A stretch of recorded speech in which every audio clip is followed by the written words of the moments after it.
He was gigantic. Ingrid Bergman spills all in her book of memories.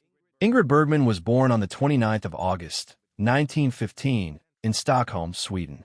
Ingrid spent her formative years in a life very distant from the glamour of show business. Her life was filled with tragedy. She lost her mother at the age of 3 and her doting father, a photographer who had given her an early fascination with images and performance, at 12. Orphaned and introverted, she grew up with relatives, but discovered her refuge and her vocation on the stage.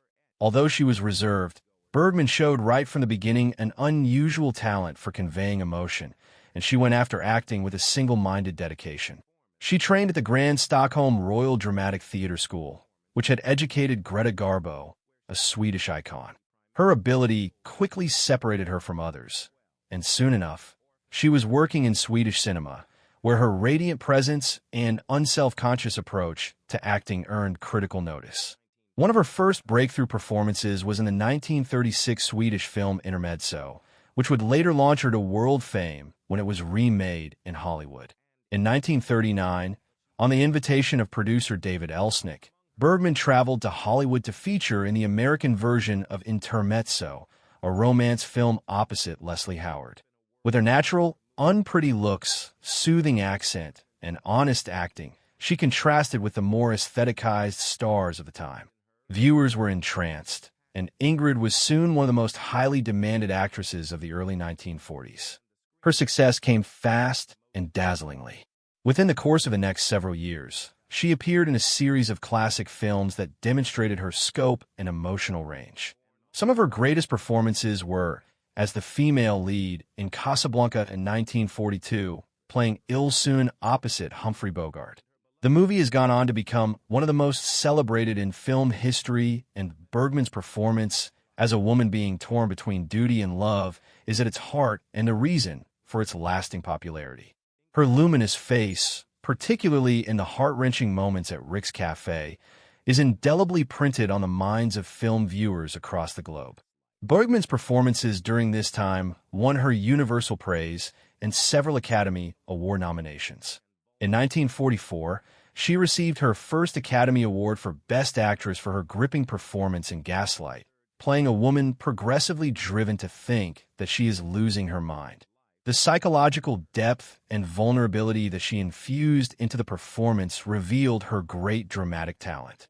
This was followed by other classic roles, such as in Alfred Hitchcock's Notorious, 1946, where she co-starred with Cary Grant in a convoluted story of espionage, love, and betrayal. Again, demonstrating her strength to hold the screen with poise and emotional authenticity. She followed her heart and relocated to Italy, working with Rossellini in a string of neo-realist productions, including Stromboli 1950, Europa 51, and Journey to Italy. Though these movies were not box office successes during their initial run, they were subsequently accepted for their contribution to contemporary cinema and their innovative experimentation. She returned to the American screen triumphant with Anastasia in 1956, for which she received her second Academy Award. This time, a symbolic homecoming from the industry that had previously ostracized her. She went on to work in both American and European films, repeatedly demonstrating herself to be one of the most fearless and versatile actresses of her generation. She also won acclaim on stage and TV, including her Emmy Award-winning appearance in A Woman Called Gula, where she played Israeli Prime Minister Golder. During the course of her life, Ingrid Bergman had 7 Academy Award nominations, winning 3 as well as 2 Emmy Awards, a Tony Award, and numerous other awards. She performed in 5 languages and with some of the best directors of the 20th century, including Alfred Hitchcock, Ingmar Bergman, No Relation, and Sidney Lumet. But above the awards, it was her unmitigated sincerity and understated dignity that made her beloved by multi-generational audiences. Ingrid Bergman was a woman who lived fearlessly, acted magnificently, and would not be bound by the limited expectations of her era. Even in the face of scandal that loomed to eclipse her achievements, she never sacrificed her integrity or her passion for her art. In private life, she went through deep highs and agonizing lows, marriages, divorces, motherhood, and illness. but she confronted them all with remarkable aplomb. Ingrid Bergman, the brilliant Swedish film star famous for her looks and acting ability, married Peter Aaron Lindstrom for the first time in 1937. Lindstrom was a distinguished medical man, being a neurosurgeon, reflecting a world as much unlike the glamour and glitz of Hollywood and world cinema that Bergman knew. Their union, stable and ostensibly ordinary at first, was complicated by the intricacies of Bergman's burgeoning fame and her greater involvement with the world of cinema. Ingrid and Peter Lindstrom together had one daughter, Pia Lindstrom, who was born in 1938 and would go on to become a renowned television journalist and news anchor in her own right. In spite of the outward trappings of a conventional family, the couple's marriage ultimately grew strained, in large part because of the pressures of Bergman's career and the personal struggles she encountered as she matured and became increasingly internationally well-known. Throughout the late 1940s, Ingrid Bergman's life dramatically changed when she entered into a love affair with the Italian director Roberto Rossellini. Rossellini was also an influential and well-known director renowned for his work in spearheading Italian neorealist films. Their romance started when Bergman was still wed to Lindstrom, something that caused significant scandal back in the day. The relationship was fiery and scandalous since it transgressed the limits of what was expected of marriage and fidelity by society. The relationship came into the limelight after Bergman had given birth to the child of Rossellini, a girl named Isabella Rossellini, in 1952. The child's birth was a dramatic turning point in Bergman's private life and resulted in a heated media attention and public debate. When Isabella was born, Ingrid Bergman divorced Peter Lindstrom in 1950 after being married for 13 years. Not long after, Bergman and Rossellini cemented their relationship by marrying each other in Mexico. The marriage was a new beginning in Bergman's life, one intricately woven with Rossellini's film vision and Italian heritage. The two went on to have two more children together, Roberto Ingmar Rossellini, who was born in 1954, and Isa Ingrid Rossellini, born in 1956. In spite of their artistic collaborations and expansion of their family, their marriage was not without many challenges, including working pressures, cultural background differences, and the heavy public pressure after their previous scandal. Finally, Bergman and Rossellini divorced in 1957, ending a complicated and significant relationship that had left an unerasable stamp on both their own lives and film histories. In 1958, only a year following her divorce from Rossellini, Ingrid Bergman wed Lars Schmidt, a Swedish theater businessman and impresario. Schmidt played a key role in advancing Bergman's theater work in Europe, and their relationship offered a more secure and private personal life for the actress following decades of public scandal. Their marriage lasted close to 20 years from 1958 to 1975. Bergman continued to manage her career and balance it with her personal life during this period and found comfort in Schmidt's passion for the arts and the way he handled theater productions. Yet, like so many long marriages, theirs too eventually ended in divorce, shutting down yet another chapter in Bergman's complex and varied personal life. When Ingrid Bergman wrote of Gregory Peck in her memoir, she did not simply describe his physical presence, though that alone was unforgettable. He was huge, she said, and the adjective rang with a great deal more than merely a description of his height or broad-shouldered physique.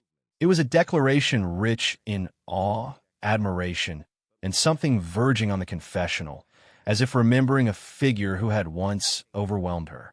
Gregory Peck was the physical embodiment of classic Hollywood masculinity. Standing above most of his peers, his dominating physique tended to leave a lasting impression on both crowds and co-stars. Bergman, a female who had worked with legends from continents, from Humphrey Bogart to Cary Grant, still was taken aback by the dramatic presence Peck seemed to command the instant he stepped onto his set. He did not come into a room, she said. He filled it. His physique was statuesque, nigh on Roman in its nobility, but never menacing. There was a gentleness to his stance, an elegance to his movements that tempered the brute power his body emanated. But when Bergman called him massive, she was calling him massive in soul, too. Peck's sense of morality, his steady intensity, and the deep integrity with which he lived. All of that equaled something huge. He carried an air of gravity with him, she recalled, as if the air itself was paying attention when he talked. She explained how even the most basic conversation, he could make you feel like your words mattered. You couldn't lie to him, she admitted. He had eyes that looked right through you, and not in a sense that made you feel vulnerable, but in a sense that made you want to tell the truth. Their on-screen and off-screen time together was filled with tension that teetered on the cusp of professional respect and an intense, unspoken sexual attraction. There were times, Bergman conceded, when I'd look over at him in the midst of the scene, and I would lose my lines, not from stage fright, but because I was truly transported by the man standing before me. It wasn't lust, she explained, but something more like reverence, a sort of emotional abandon to a man who was sculpted out of something eternal. Bergman also remembered that Peck carried the burden of his stardom with a humility that struck her very deeply. In a world where vanity was the survival skill, Gregory remained grounded. He never had to be the loudest voice in the room, she wrote. His silence said more than 1,000 speeches. She noted that he played the roles for real, not for himself, but because he believed that acting was a means of telling the truth, even in fictitious stories. He was a firm believer in goodness, not the foolish kind, but the tough one kind, the kind you struggle for line by line. In her book, Bergman confessed that having Gregory Peck as her work partner made her feel pushed, noticed, and ultimately transformed. He made a mark on me, she thought, not only as an actor, but as a woman. He reminded me that greatness is not about perfection, but about being there. Gregory was there in the deepest and most wonderful sense of the word. And when she wrote, he was massive, it wasn't an afterthought, not a headline in tabloid. It was a summation of a man of such magnitude that he reached her in ways more than she ever expected, physically, emotionally, aesthetically, and spiritually. During the theatrical production of The Constant Wife in London during the early 1970s, Ingrid Bergman's life changed dramatically and unexpectedly. It was at this time when she was still holding stages with the same intensity that had characterized her movie career for so long that she saw a disturbing physical irregularity, a hard mass beneath her left breast. Even though in the midst of a hectic performance schedule, Bergman, who was famous for her discipline and attention to detail, moved with immediate action. On June 15, 1974, she was operated on at a private London clinic to have the lump excised.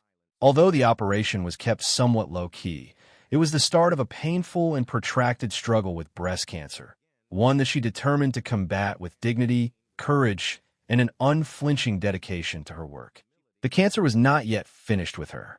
Years later, while in the emotionally taxing shooting of Autumn Sonata, the movie that would prove to be one of her greatest dramatic and critical achievements, Bergman again experienced an ominous lump.